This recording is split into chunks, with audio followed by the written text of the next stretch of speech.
So, ito po yung ginawa kong yung organic pest control ko sa mga kamatis ko. Ayan po. Ayan may bunga na po yung mga kamatis ko. Ayan po. So, ganyan po. So, mamaya papakita ko sa inyo, i-sprayan po natin ng natin yung ginawa kong organic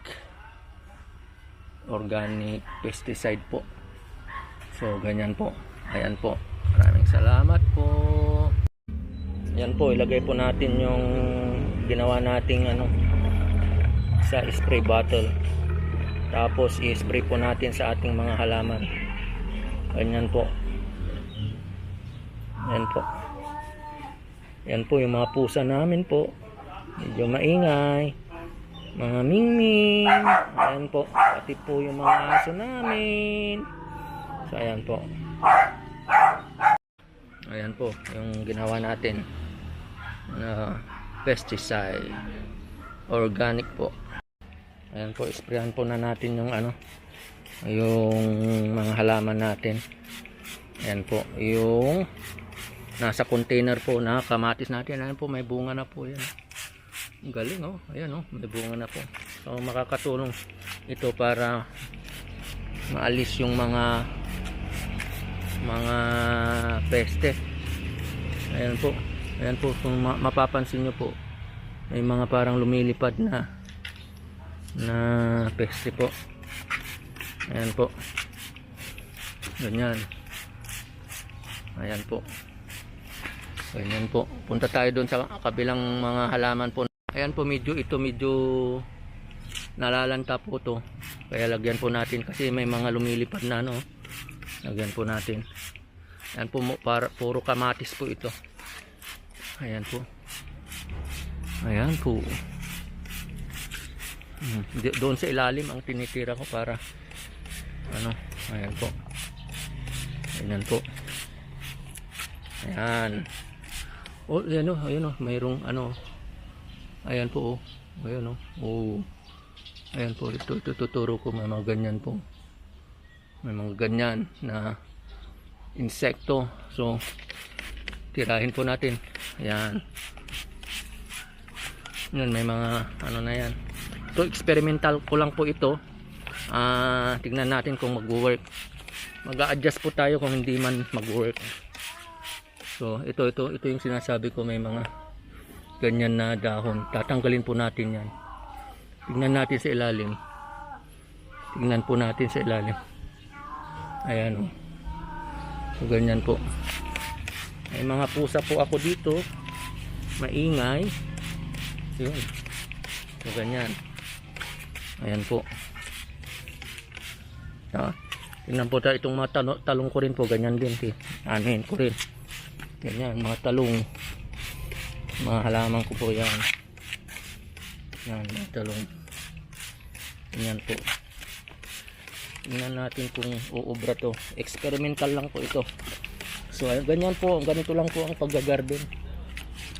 Kailangan talaga may malasakit sa halaman. Although ayaw natin ng artificial, so gumagawa tayo ng paraan. Nakikita rin po natin to. Yung mixture po dito, nakikita rin natin sa social media. Ginagaya lang natin. So ayan. So may mga bunga po. Tulad po yan Ayan, laki na po ng bunga ng talong ko. Ayan po. So ganyan po. Ito po, alukon. So nilagay ko po dyan para gulay din po yan. Ang tawag dyan, alukon po ito. So ganyan po. So ganito lang po ang pag-aalaga. Yan, punta po tayo sa ibang halaman natin. Ito yung mga ibang halaman natin. Sprayan po natin.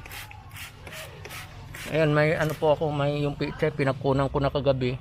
So yan ganyan po yung ginagawa ko. So sprayan po din natin. Yan. Ganyan po. Wow, sarap. Sarap ang feeling pag inaalagaan mo yung mga halaman mo po. Ito. Yan po yung blackberry natin na alaga. May bunga na po. Tinikman ko na po yan. So lalaki ng bunga po yung mga blackberry natin. So ayan po. Ayan oh.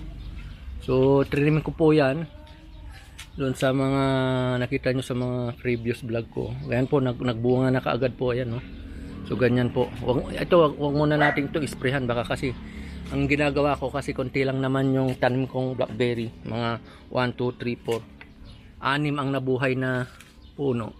So ang ginagawa ko pag naluluto na siya, yung nagiging black na kinakain na namin, hindi na namin pinapatagal, di pa kami makapag-produce ng maramihan eh.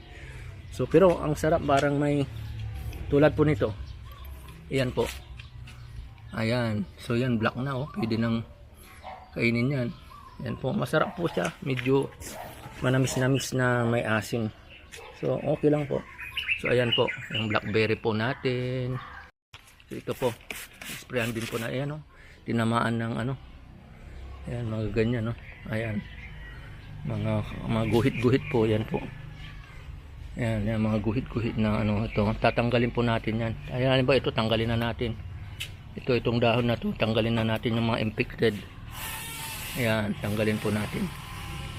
Ayan po. Ayan, infected po ito. Kaya tanggalin na natin. Ayan, mga ganyan.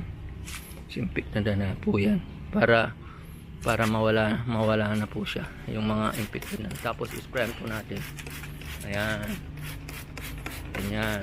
Ayan, infected na rin po ito. Ito, tanggalin po natin. Ayan. Ayan po. Tomato ko po dito. Ayan. Sprayan po natin. Sana. Ayan. Experimental lang po ito. Kung ito ang main ingredients ko dito, ano yung lemongrass eh. Lemongrass po siya. Kung effective po siya, din tutuloy natin yung mixture natin. Kung hindi, babaguhin natin. So parang may amoy siya ng lemongrass. Kasi ang nafe-feel ko yung lemongrass hindi pinipeste eh. So tingnan natin kung may effect. Ayan po. Ayan. Ayan po. Ayan po yung avocado natin. So sprayan po natin. Pwede rin po to sa mga lupa, baka yung mga insekto para umalis dyan. Yung doon sa puno ay yung lupa sa paso, pwede rin po yan. Ayan po. Ayan. Ayan po. Ayan o. Ayan yung puno po natin. Ayan. Ayan, puno ng malaki na po. May mga bunga na po yung mga ano natin, matalong natin o. Ayan, matagal na po ito. So ilaalagaan ko pa rin. So ayan o, may mga bunga na. Ayan po. Ayan po natin yung mga dahon para tumagal. Ayan po. Oh, maingay po yung mga aso namin. Ayan po. Actually may mga nasisira pong mga talong. So tatanggalin ko po yan. Yan po. Ito dalawa lang po yung parang siguro lack of water.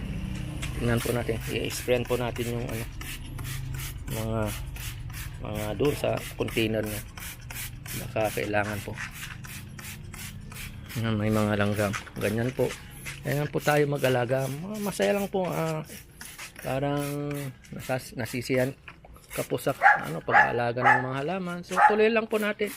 Ayan po. Dito naman sa side na to, ang lalaki ng bunga. Oh. Ayan po. Ayan. Ayan po. Ayan. So, ayan po natin.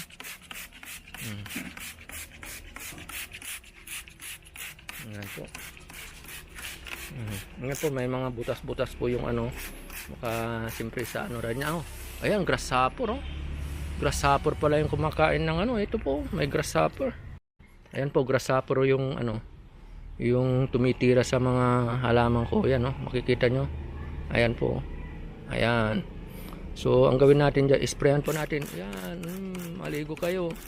Maligo kayo mga grasshopper. Sige, kung gusto nyo yan. Tingnan natin. Ayan po. Ayan po, grasshopper. Ayan po si grasshopper. Ayan. Ayan o, grasshopper. Ayan, si grasshopper po. Ganyan po, kinakain nila yung dahon po ng halaman natin. Salamat po.